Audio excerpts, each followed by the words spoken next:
Buenos días a todos y bienvenidos a una nueva edición de Conversando con Europa, nuestros desayunos virtuales europeos.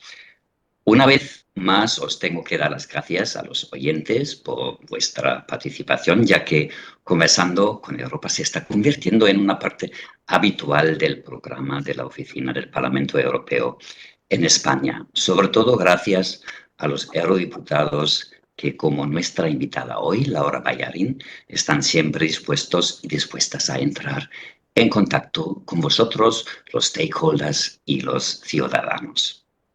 Muchos de vosotros ya habéis participado en algunas conferencias nuestras y para los que participan por primera vez, bienvenidos y esperamos teneros con nosotros en muchos eventos más. Podéis ir escribiendo todas las preguntas que os vayan surgiendo durante la conferencia en el chat, que queda gestionado magníficamente por mi compañera Carmen. O si lo preferís, o si se os ocurre algo después de la horita que hemos previsto para nuestro conversando, podéis escribir directamente al email de la eurodiputada que os facilitaremos a continuación en el chat. Como ya he dicho, hoy tenemos la suerte de contar con Laura Bayarín en nuestro conversando. Para los que no la conozcan todavía, Laura es diputada del Grupo de los Socialistas y Demócratas y se ha unido hace poco como eurodiputada al Parlamento Europeo. Laura es, entre muchas otras cosas, miembro de la Comisión del Mercado Interno y Protección al Consumidor, el tema que nos interesa sobre todo hoy. Y además Laura tiene un perfil bastante interesante que le ha llevado desde ejercer de observadora electoral hasta investigadora en la Universidad Pompeu Fabra o trabajar como Policy Advisor internacional. Laura es licenciada en Ciencias Políticas y también tiene un máster en Relaciones entre Latinoamérica y la Unión Europea y en Liderazgo Político y en Observación y Asistencia Electoral, que nos dan algunas pinceladas sobre un perfil muy interesante y con mucha proyección internacional. Laura nos hablará hoy de cómo el Parlamento Europeo está trabajando para combatir la morosidad en las transacciones comerciales. Esta iniciativa tiene como objetivo proteger a las empresas, especialmente a las pequeñas y medianas empresas, de los retrasos en los pagos, pero ya no voy a hablar más del tema porque tenemos a Laura, que es nuestra experta. Así que, Laura, sin más dilación, te doy la palabra para que nos expliques un poco el tema. Y muchas gracias por estar con nosotros. Muchísimas gracias a ti, Jürgen, y a todo el personal de la Oficina del Parlamento Europeo en España. Es un verdadero placer para mí estar hoy aquí en estos desayunos y, bueno, siempre que organizáis cosas y me invitáis, siempre intento ir porque me parece que vuestra labor es fundamental para que los ciudadanos en los diferentes países miembros sepan qué estamos haciendo en Bruselas y en Estrasburgo y, sobre todo, digamos que también nos trasladen, ¿no? O sea, sus dudas, sus preguntas o sus preocupaciones, con lo cual, enhorabuena por toda la labor que hacéis y encantada. Y bueno, yendo ya al tema, ¿no?, de que queríamos hablar hoy, que es la propuesta de reglamento para revisar y para luchar contra la morosidad. Esta propuesta tiene una inmensa importancia para nuestro entorno empresarial, tiene el enorme objetivo de beneficiar especialmente a las pequeñas y medianas empresas y a los trabajadores autónomos también, que sabéis que en nuestro país tienen un número muy, muy elevado y son la enorme mayoría de todo el tejido empresarial. Esta legislación no significa simplemente un ajuste de las reglas comunes europeas, es una iniciativa audaz y ambiciosa, destinada especialmente a mejorar la competitividad de nuestras pymes y asegurando la viabilidad a largo plazo de nuestros negocios. En estos momentos, las empresas europeas y, por supuesto, las españolas enfrentan grandes desafíos y sois conscientes de ello con las diferentes crisis que vivimos de precios, geopolítico y también, sobre todo, de inflación de las materias primas. Y creemos, sobre todo desde nuestro grupo, que la pérdida de competitividad debido a la acumulación de facturas impagadas, especialmente por las grandes empresas, y voy a hablar más tarde de ello, no debería ser otro de los desafíos a los que se enfrentan. Con lo cual, como legisladores, es imperativo que abordemos este desafío para la sostenibilidad de nuestro tejido económico. Y voy a hacer una breve pincelada, a lo mejor del contexto de cómo se presenta esta regulación.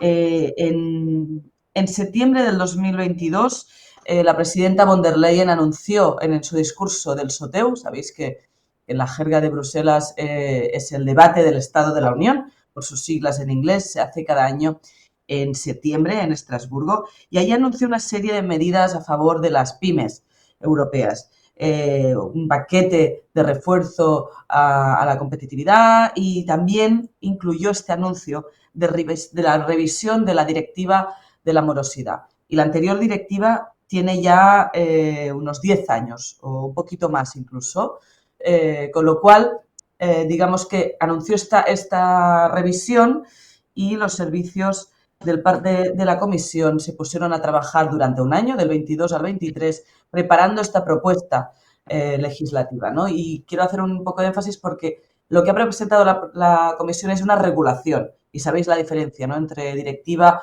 y regulación. La regulación es de implementación directa por parte de los Estados, no necesitan transponerla, con lo cual tiene un efecto, es una implementación más rápida y un efecto incluso más fuerte en los estados, porque es de, pues como he dicho, es de implementación directa, con lo cual es el primer factor que nosotros como socialistas y demócratas, y en esto tengo que decir que hay bastante consenso entre los grupos políticos y entre los mayores stakeholders que nos hemos reunido, es ya un punto muy positivo que esta ley, esta legislación sea una regulación.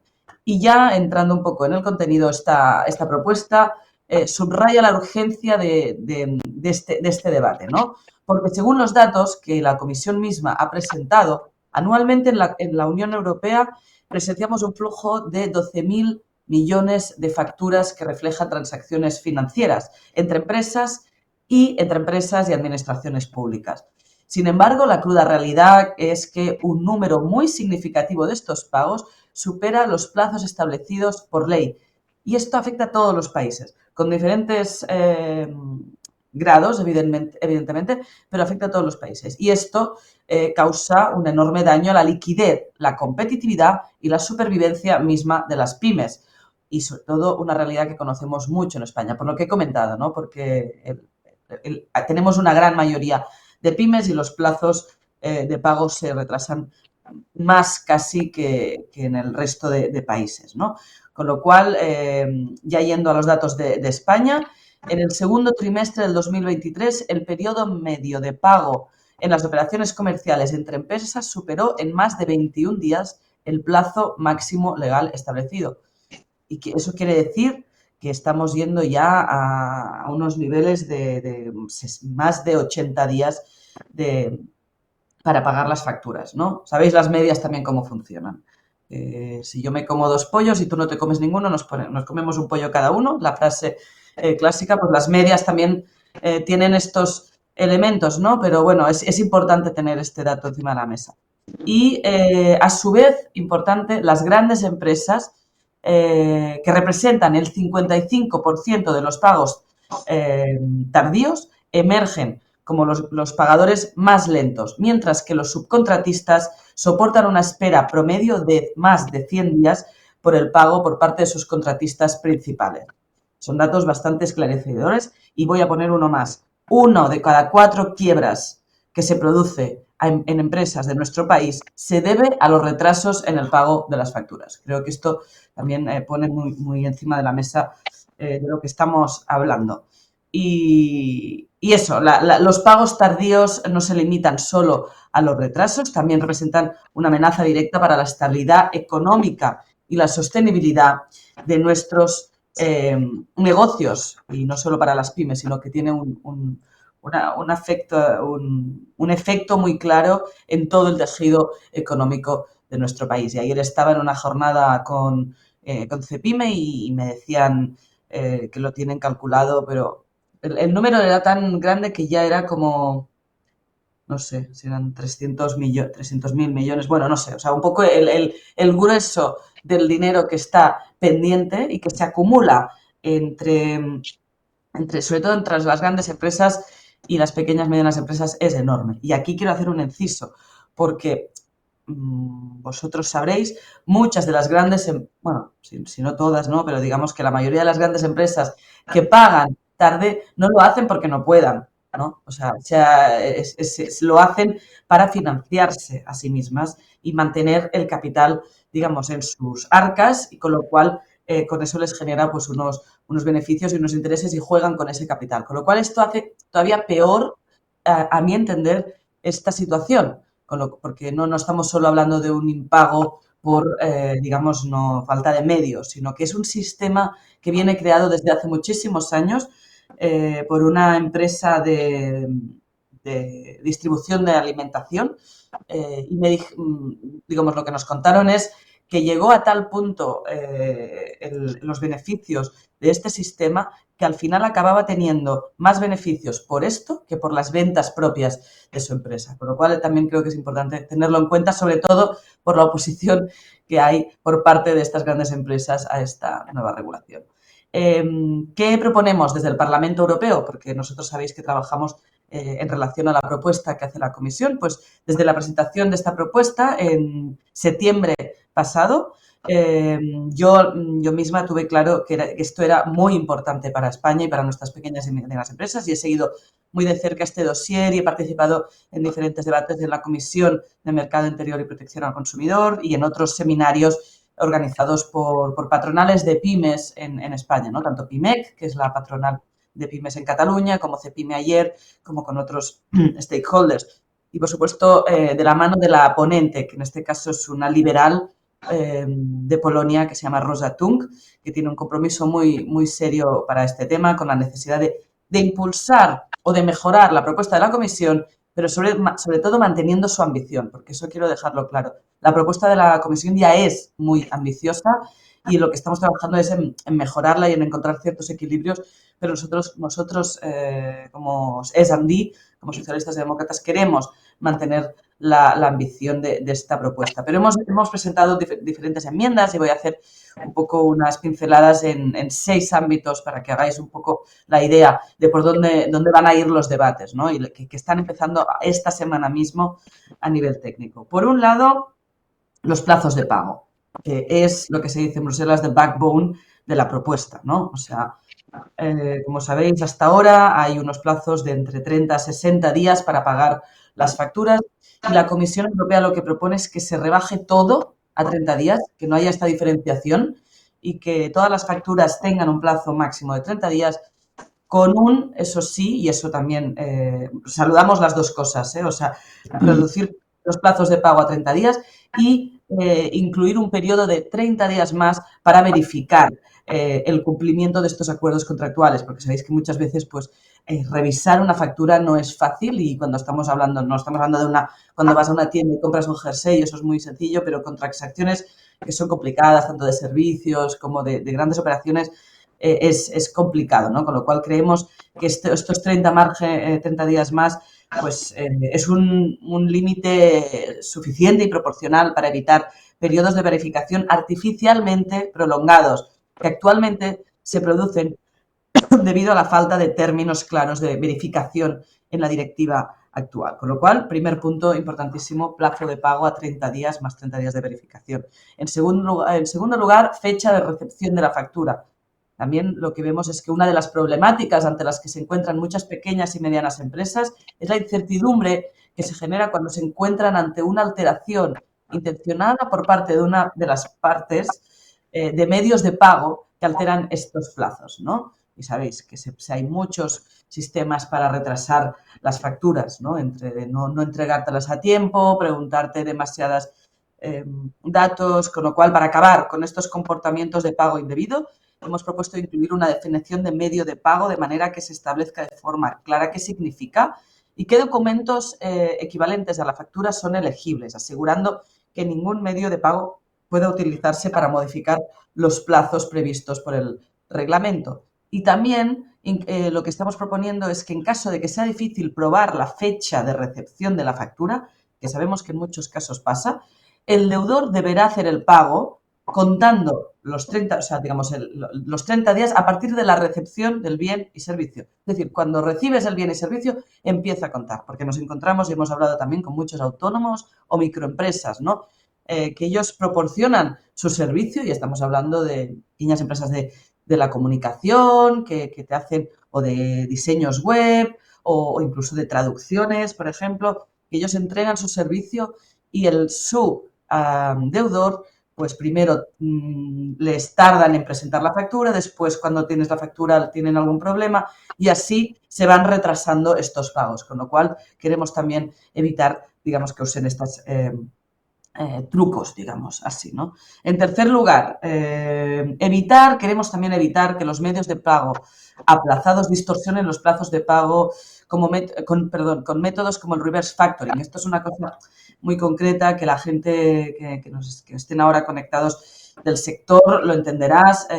Si no, pues a lo mejor no estáis tan familiarizados. En España se conoce como el confirming, que es un sistema, digamos, que se utiliza digamos, para hacer los pagos a través de bancos, ¿no? Digamos, pues yo ahora no te puedo pagar a tiempo, pero te doy una garantía de que este dinero está en el banco y luego ya tú lo recuperas en un tiempo, pero lo que está pasando es que ahora mismo el acreedor, es decir, el comerciante que vende sus servicios o sus bienes, tiene que pagar unos intereses por recibir sus facturas, cosa que creemos que es insostenible, aunque ahora en España se produce muchísimo estos pagos y lo que vemos, claro, en muchos casos es que no se pueden negar porque los que te hacen el pago pues son empresas con una mayor facturación de la cual dependes para producir tus servicios y tus bienes, con lo cual no te puedes negar y acabas en esta rueda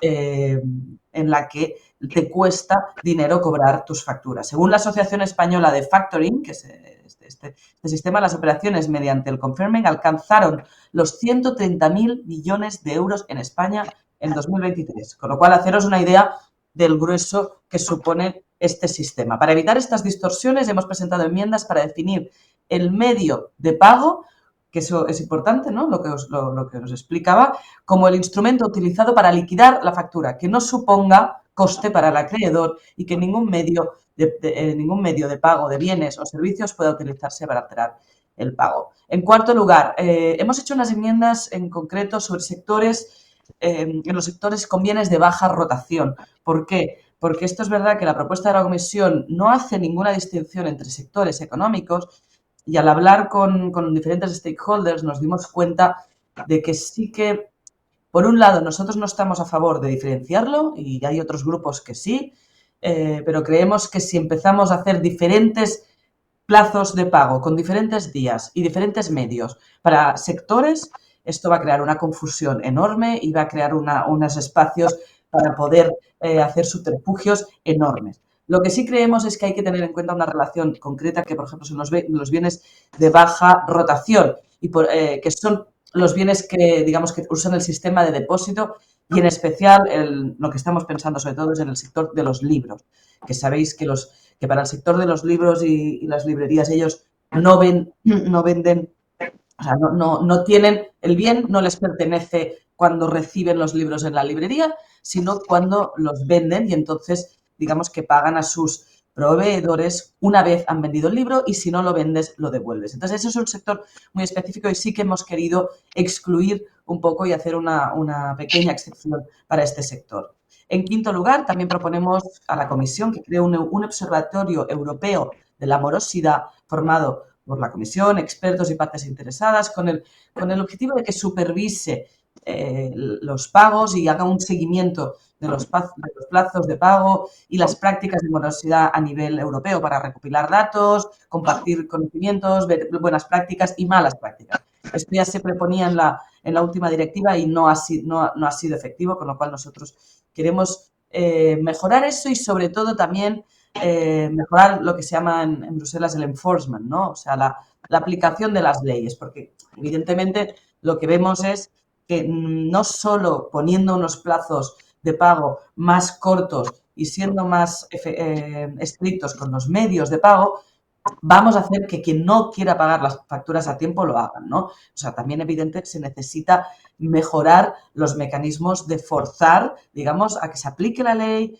e incluso, ya esto es a nivel nacional, sanciones para los morosos, ¿no? Y en este sentido, y ya por último, sexto punto que quería comentar, hemos introducido enmiendas para reforzar, digamos, que aquellas empresas que sean morosas y estén comprobadas que no pagan sus facturas a pago no puedan recibir fondos públicos, ¿no? Creemos que también esto es importante y que puede ayudar a incentivar este tema. Por último, y también siguiendo un poco las propuestas en este caso, de CEPIME y algunos otros stakeholders, creemos que también es importante mejorar los procedimientos de resolución alternativa de litigios entre pagadores, ¿no? Digamos, o sea, entre los deudores y acreedores, con el tal de intentar desjudicializar los problemas de impagos, que son muchísimos y que se eternizan en los juzgados con unos costes económicos muy fuertes.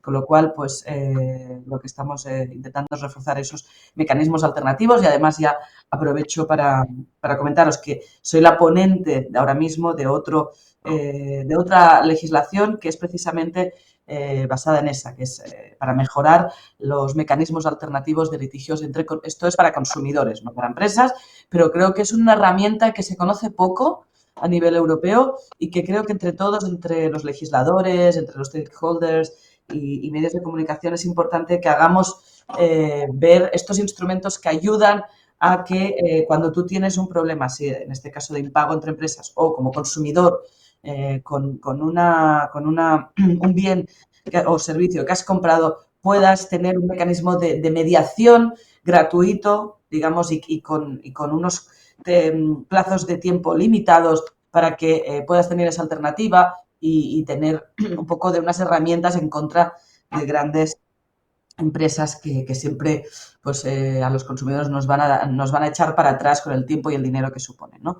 Bueno, finalmente, voy acabando. Estado actual del trámite de esta legislación. Ahora mismo se están llevando a cabo las negociaciones sobre los compromisos entre la ponente y los ponentes en la sombra.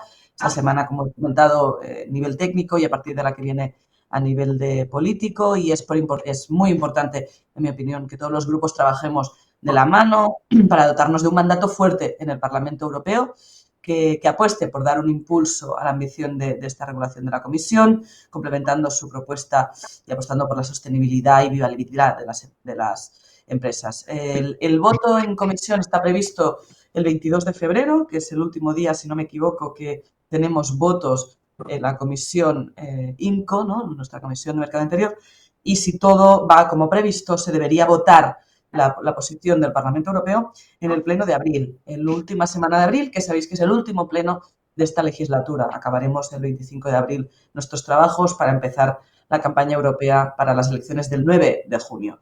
Y por otro lado, pues estamos esperando que el Consejo, por su cuenta, por su lado, sabemos que está trabajando en nuestra propuesta, creemos que va un poco más retrasado que nosotros y que esperemos que la presidencia belga al menos pueda tomar esta posición y empezar los trílogos cuanto antes. Para concluir, me gustaría aprovechar la oportunidad, ¿no? Para ponerme a disposición de todos y todas vosotras ahora mismo o también, como ha comentado Jürgen, ¿no? Tenéis mi mail para preguntarme cosas y sobre todo, pues ahora mismo con el objetivo de mejorar las herramientas para luchar contra la morosidad en Europa, promoviendo la equidad en las transacciones comerciales entre empresas y administraciones públicas. No podemos permitir que las pymes soporten la carga de financiar a las grandes empresas, como he comentado al principio, porque además el dato de la Comisión Europea que ha dado el director general de Pymes es muy claro. Solo el 13% de las grandes empresas paga a tiempo. Quedaros con ese dato, por favor. Creo que es importantísimo. Arriesgando la supervivencia y la viabilidad de las pequeñas y medianas empresas. Con lo cual, con esta propuesta y un mandato fuerte del Parlamento Europeo a favor de ella, creemos que podemos ayudar a corregir estas deficiencias y mejorar la disciplina de todas las transacciones comerciales. Creemos de verdad que necesitamos un cambio de paradigma y una nueva cultura de pago, porque considero que con morosidad no habrá competitividad. Con lo cual, lo dejo aquí y ahora Espero vuestras preguntas. Muchas gracias. Muchas gracias a ti, Laura. Creo que ha sido muy interesante y también llamativo porque solo 13% es muy, muy poco, ¿no? Es casi asusta. Laura, yo tengo dos preguntas que son un poco de mi propia curiosidad. ¿Hay mucha diferencia entre los países de la Unión Europea en cuanto al pago retrasado o es un poco comparable en toda Europa? Mira, a ver, tengo precisamente una tabla aquí para verlo bien. Eh, es bastante comparable, te Mm, diría, a pesar de los tópicos que pueden haber al respecto, ¿eh? Porque mm.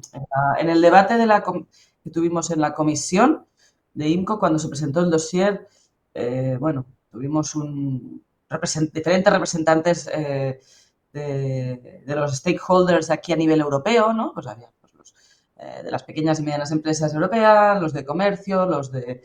Y hubo una frase que me sorprendió un poco, porque la verdad es que, claro, un representante de un stakeholder que no está a favor de esta legislación, oye, es legítimo, ¿no? Evidentemente cada uno pues, tiene sus intereses que defender, pero el argumento que usó fue como esto es un problema del sur, no es un problema del norte, con lo cual no necesitamos una legislación europea.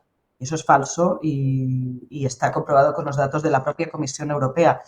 Ahora mismo yo veo que la media de los plazos de pago legales en la Unión Europea son 37 días y los pagos actuales, digamos, serían 50. Esto a nivel de media europea. Eh, nosotros estamos, según esta tabla, porque claro, esto solo entre empresas, ¿vale? No, perdón, esto es, sí, entre empresas, ¿vale? B2B, que se llama, ¿no? Business to business. Porque también el otro gran tópico que hay es que, sobre todo, el problema es entre administraciones públicas y empresas. No es así. Entonces, solo cuando hablamos de empresas, la media, pues eso, en España son 53 días y los plazos de pago 36, o sea, muy parecido a la media. Buscamos Alemania, por ejemplo, menos. El plazo real son 45 días, menos que en España, pero bueno, no es ya también más que el plazo establecido. Y podemos ver en Bélgica son 47, en Portugal 51, Países Bajos 49, o incluso nórdicos, nos vamos, por ejemplo, a Sweden 48. O sea, no, es un problema para toda Europa. Lo que pasa que sí que, claro, en los diferentes países se tienen diferentes herramientas para poder abordar esto, ¿no? Y como os he dicho, también el tejido empresarial es distinto, pero es un problema común en toda Europa y, bueno, la Comisión Europea, como sabéis, ¿no? O sea, ha hecho un impact assessment, lo que se llama para presentar esta propuesta muy serio. O sea, ha estado un año haciendo un estudio con partes interesadas y viendo todos los datos a nivel europeo y se ha decidido, como he dicho al principio, poner encima de la mesa una regulación y no solo una revisión de directiva es porque considera que esto es un problema europeo. Mm. Ya se están activando nuestros stakeholders con preguntas. Os animo muchísimo que pongáis las preguntas por ahí o que nos mandáis las preguntas por email, lo estoy controlando también. Dice, por ejemplo, Pere Rodríguez que son enmiendas muy acertadas y necesarias. Y tengo aquí una pregunta de Miguel Vila, que es representante de la Unión de Autónomos. Y dice Miguel, formamos parte de la plataforma multisectorial contra la morosidad. Para nosotros es importante abordar este tema a nivel europeo. El principal problema que vemos es la impunidad de los morosos. En este sentido, creemos que es fundamental implementar un régimen sancionador, garantizar un sistema de pagos automático de intereses y que la Administración adopte un papel activo en la persecución de la morosidad. Creo que es un poco lo que has explicado, pero quizás puedes Totalmente. profundizar un poco en los aspectos que ha mencionado el oyente. No, estoy muy de acuerdo con lo que comenta Luis y además, bueno, desde el principio hemos estado trabajando de la mano de Antonio Cañete, que es el presidente de la Plataforma contra la Morosidad, y si la Unión de Autónomos está dentro, pues estamos en mucha sintonía, estoy de acuerdo y lo he comentado, ¿no? O sea, no solo a través de plazos más estrictos o definiendo bien los medios de pago, como he comentado, podremos evitar que los morosos dejen de serlo. O sea, me parece fundamental avanzar en el régimen sancionador y, como he comentado, ¿no? Pues tener ciertos instrumentos, primero desde las administraciones, que puedan perjudicar o que puedan aislar y que no reciban fondos públicos a aquellas empresas morosas. Eso hemos puesto enmiendas en este sentido y, por supuesto, creemos que los Estados miembros tienen que reforzar lo que es el régimen sancionador y muy de acuerdo, ¿no? O sea, que estamos en plena línea y ahí creemos que tenemos que ir. Pero bueno, os tengo que ser sincera también, o sea, no todos los grupos en el Parlamento Europeo lo vemos de la misma manera. Y bueno, con lo cual yo creo que este desayuno puede ser útil para que nosotros primero, vosotros me hagáis llegar vuestras preocupaciones o ideas, pero sobre todo para que luego, digamos, incluso contactéis a diputados de otros grupos políticos que están llevando este tema para que sientan la necesidad de avanzar en esta línea, porque ya os comento que hay grupos que creen que esto es un problema nacional, que no debería, que esta regulación no debería ser tan ambiciosa y que al final, bueno, básicamente no se puede ahogar a las grandes empresas y no se puede ir tan lejos. Con lo cual, bueno, yo lo dejo ahí para que también hagáis vuestra labor con otros diputados. Pero sí, totalmente en la línea de Luis Vila y, por supuesto, o sea, creo que es importantísimo reforzar eso. Tengo aquí una pregunta de Gabriel del Castillo. Gabriel dice, buenos días, muchas gracias por tu intervención. Ahora quería saber si la mediación que propone en su propuesta es compatible con iniciar un procedimiento judicial nacional. Entonces, Sí, otra vez, ¿cómo funciona, no? es plenamente compatible y así tiene que serlo, porque por ley todos, en este caso, o sea, cuando he hablado del otro dossier, y podemos hacer otro desayuno si queréis, que eso ya es más con el foco de consumidores, Jürgen, yo encantada, pero bueno, funciona para todos los casos, tanto para empresas como para consumidores.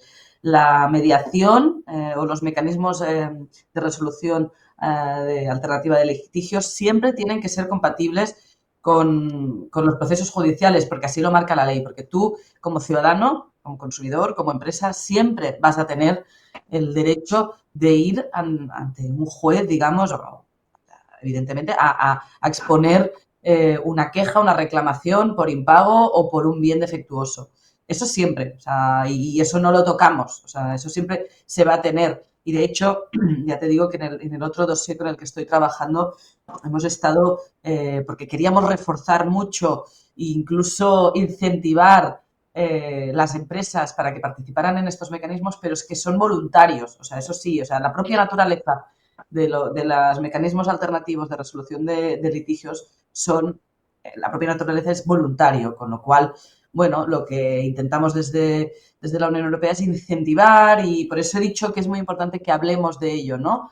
Para que los consumidores o incluso las pequeñas y medianas empresas empiecen primero a saber que existe esto, a reconocer su utilidad y entonces hacer ruido para que, digamos, se cree un estado de ánimo y un estado social que las propias empresas quieran, sean ellas las que digan, sí, a mí me conviene por imagen corporativa o, bueno, o porque realmente también por costes, porque pueden decir, oye, a mí me supone para reducir costes, porque tengo tantas denuncias en el juzgado, voy a abrir una vía para poder llegar a acuerdos mediante mediación, mediante arbitraje. Con lo cual, creo que estamos todavía al inicio de crear este estado de ánimo, ¿no? Y esta necesidad social para que las empresas vean la utilidad de unirse. Con lo cual, sí, es compatible porque, como he dicho, son dos naturalezas distintas y totalmente compatibles.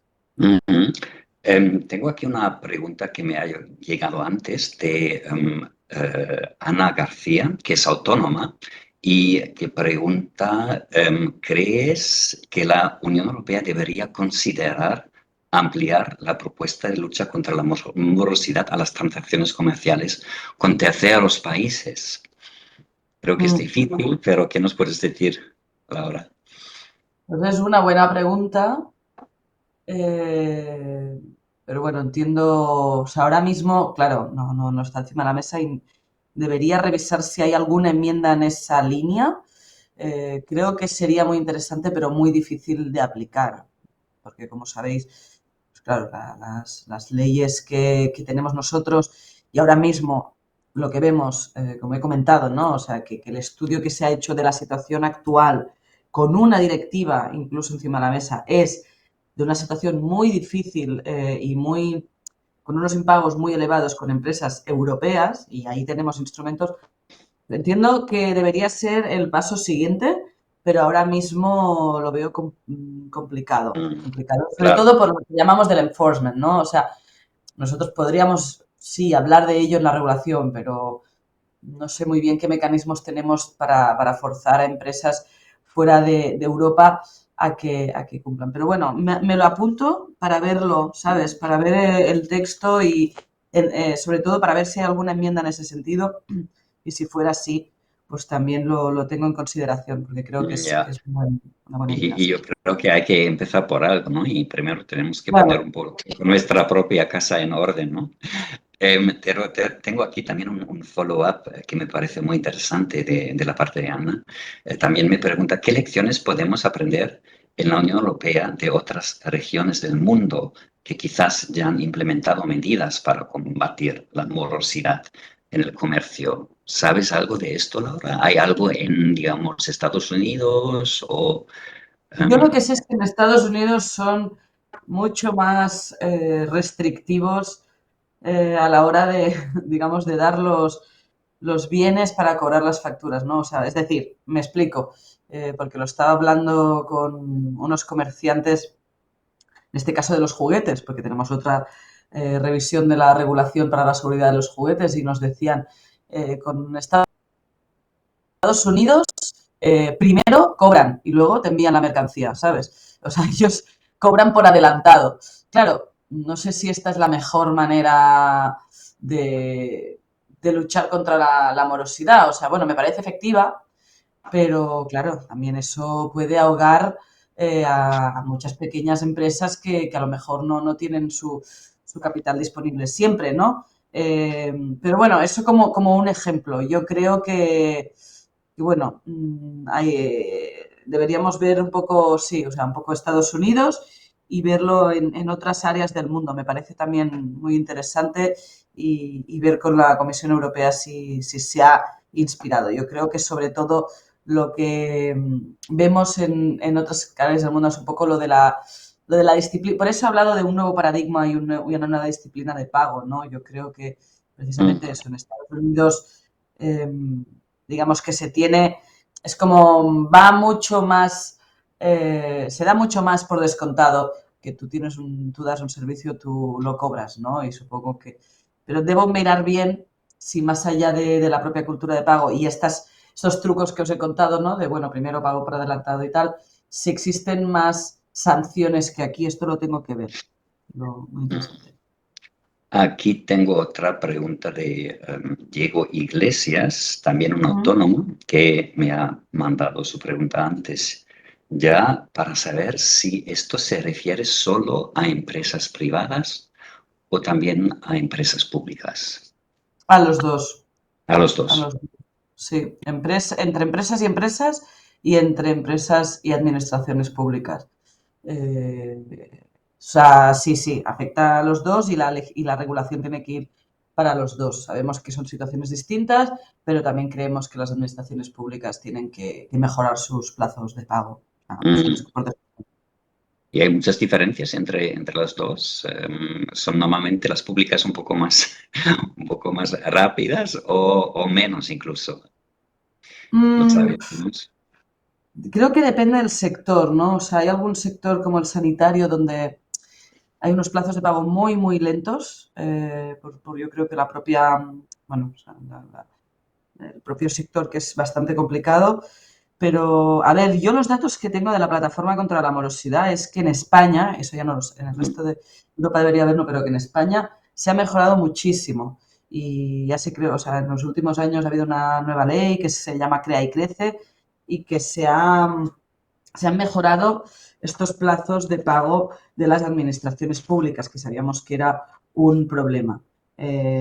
Por lo cual no te puedo decir así como números, pero bueno, o sea, se mejoraron. Ahora bien, falta siempre seguir avanzando, ¿no? Yo creo, pero poniendo un poco el énfasis en que el gran problema son las grandes empresas, porque además no lo he comentado en la primera intervención, ¿no? O sea, lo que pasa ahora también son acuerdos entre las partes, ¿no? Que se llama para saltarte el límite establecido. Por eso, porque dices, oye, ¿cómo puede ser que los plazos sean tan largos y no pase nada? Bueno, porque ahora mismo lo que pasa es que sí que se dejó un margen en la última legislación para que en casos de necesidad o, bueno, hay ¿no? una frasecita, las partes podrán llegar a un acuerdo para saltarse el plazo, ¿no? Entonces, ¿esto qué pasa? Pues que pasa muchísimo, sobre todo como os he comentado, pero no a un nivel, no es porque quieran, o sea, es decir, no llegas a un acuerdo entre iguales y dices, bueno, en lugar de pagarte a 35 días te voy a pagar a 80. ¿Te gusta? Bueno, pues no, al que ha proveído el servicio del bien, estoy segura que no le gusta ni le conviene. Pero claro, te dicen, oye, es que es una empresa que me contrata cada mes y yo facturo tanto y no me puedo permitir que deje de trabajar conmigo y que se vaya con otros. Con lo cual, acepto estos plazos de pagos artificialmente alterados, ¿no? Lo he comentado brevemente por ahí. Entonces, bueno, por eso digo que el foco está ahí, aunque, bueno, tenemos una asignatura pendiente con las administraciones públicas, pero creo que en los últimos años se ha mejorado bastante. Sí, sí. Muchísimas gracias, Laura, por entrar en el nitty-gritty también de esta propuesta técnica, ¿eh? Porque son muchísimos detalles, ¿no? Y si entras en los detalles de las regulaciones, esto tiene muchísimos detalles. Tengo aquí algunas preguntas a través del chat que se está animando mucho en este momento. Tenemos a Gabriel Marinero. Gabriel pregunta, ¿hay algún plazo para el establecimiento de los órganos responsables de pago y quién se encarga de verificar que se creen correctamente? Y lo uno directamente con otra pregunta de Miguel Vila, de la UATAE. ¿En qué plazo de tiempo crees que podría estar aprobada la directiva? De la implementación de esta regulación, ¿no? Y bueno, yo Eso. comentaba que el Parlamento Europeo estamos, como he comentado, ahora mismo trabajando y con la ambición de que podamos aprobar nuestra posición en abril. El Consejo todavía tiene que adoptar la suya, va más retrasado y no, o sea, sabemos que está en los planes, en las prioridades de la presidencia belga, con lo cual tenemos un poco, pues eso, ¿no? La esperanza de que de aquí a junio ya sabemos que no sea como nosotros, pueden adoptar su posición y entonces empezar trílogos. Honestamente, veo que vamos a estar unos cuantos meses negociando esto, en primer lugar, poniéndonos de acuerdo. Y en segundo lugar, habrá una fecha también en la propia regulación de implementación, ¿no? Porque, claro, o sea, también nos van a decir, y seguramente con razón, de que cambiar todo esto pues, implica, no se puede hacer de un día para otro, ¿no? Para todas las empresas de Europa.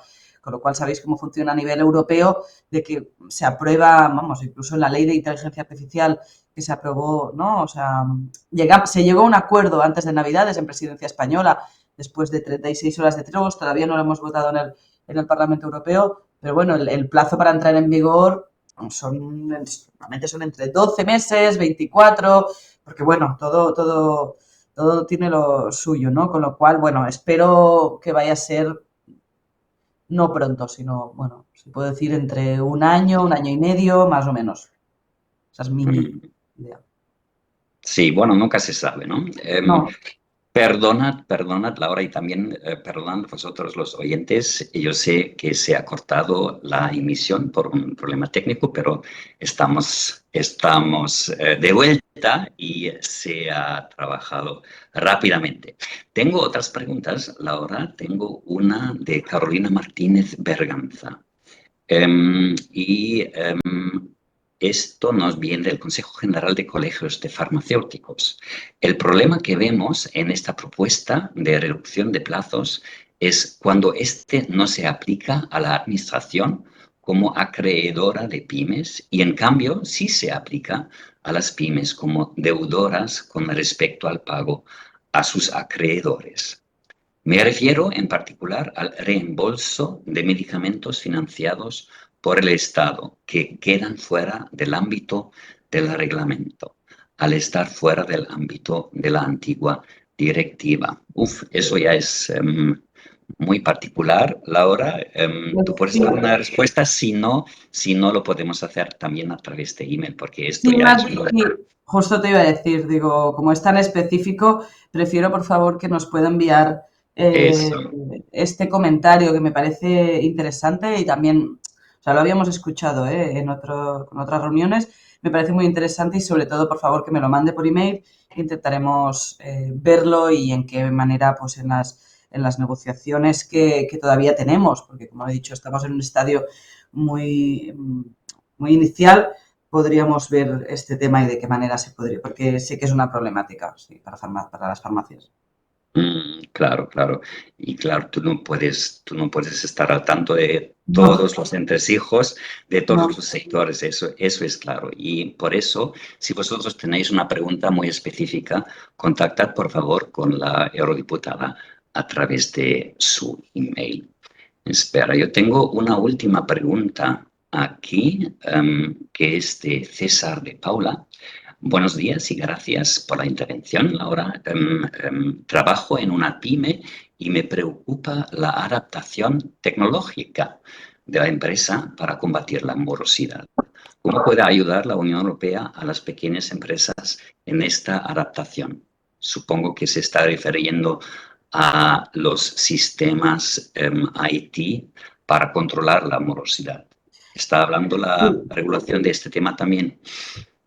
sí, sí, lo que también se está hablando es en avanzar mucho con la factura electrónica y de hecho sí, en las discusiones se está hablando, ¿no? De decir, oye, si se avanza con la factura electrónica, pues podremos reducir los plazos de pago porque ya quedará todo pues como más digitalizado. Pero bueno, entiendo que es un reto enorme para las pymes y yo sí, vamos, eso, diría que cuando he hablado al principio del paquete de apoyo a las pymes por parte de la Comisión eh, von der Leyen, había diferentes instrumentos y si no me equivoco, aunque no lo llevo yo, diría que se está trabajando digamos, en paquetes para digitalizar, apoyar a la digitalización de las pequeñas y medianas empresas y si no me equivoco, parte de los fondos Next Generation debería ir también en esta línea, ¿no? O sea, sabéis que los fondos Mm, Next Generation tenía dos patas, la verde